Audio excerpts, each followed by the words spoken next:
Hi guys, welcome back to my channel. In today's video we are going to be making Buka stew.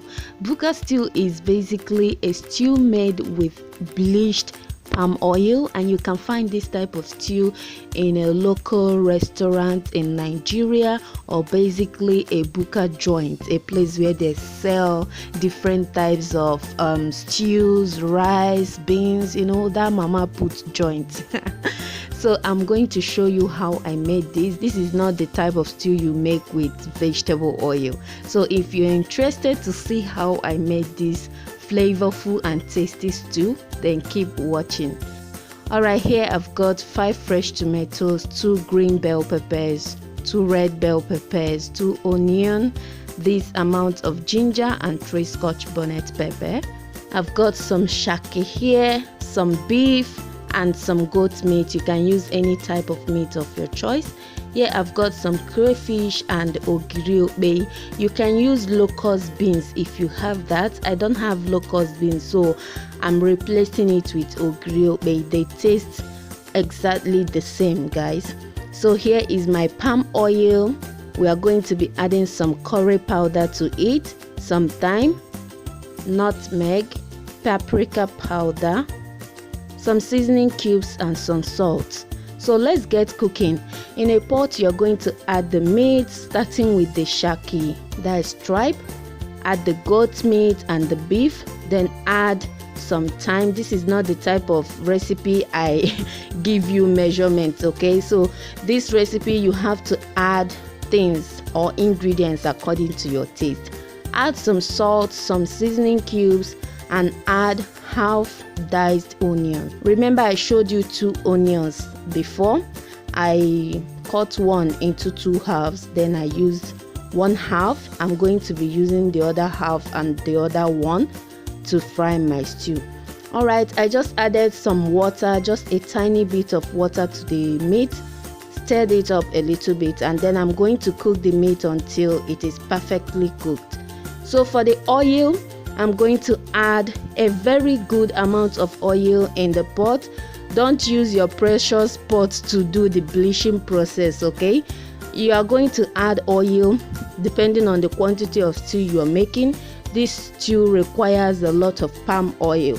So we are going to bleach the oil on a high heat for about 7 to 10 minutes. Once it turns to light brown like vegetable oil, you can set that aside, but make sure you don't open the pot.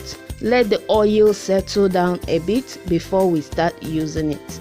If you open the pot while the oil is still bleaching, your whole house will be clouded with smoke, and you don't want that. So you're going to leave it there. Once it cools down, you can then open it.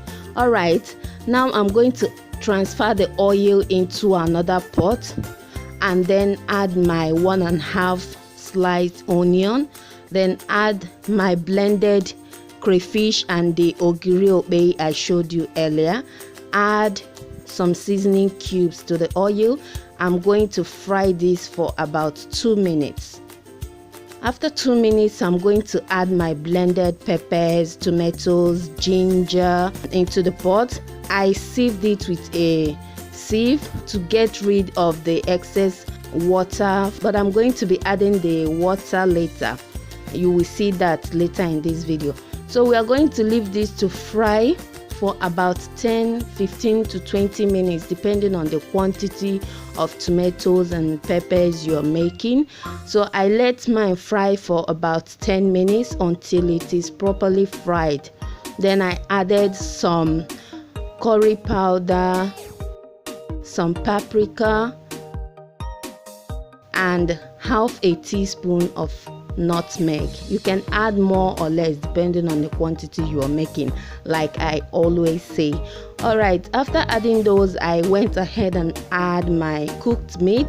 I'm going to stir it up together to make sure everything is well incorporated.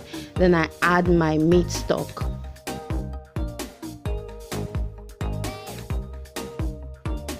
Taste for seasoning and salt. mine is okay, but I needed to add just a little bit of salt. And here comes the liquid I got from blending the peppers. I just added a little bit of that, and you can actually use that liquid to cook your meat, but I forgot to use it to cook the meat. But anyways, that's not a big deal. So you are going to let the stew cook for additional 10 minutes and your stew is ready. So after 10 minutes, this is what it looks like. You can now drain off the excess oil. If you are allergic to too much oil, you can actually take off the excess oil. Okay, I know so many people will be like the oil is too much. It's actually not that much, but you can also take off the excess oil. So that's it, guys. I hope you give this recipe a try. It was so tasty and so yummy. Thanks guys for watching. I'll see you guys in my next video. Bye.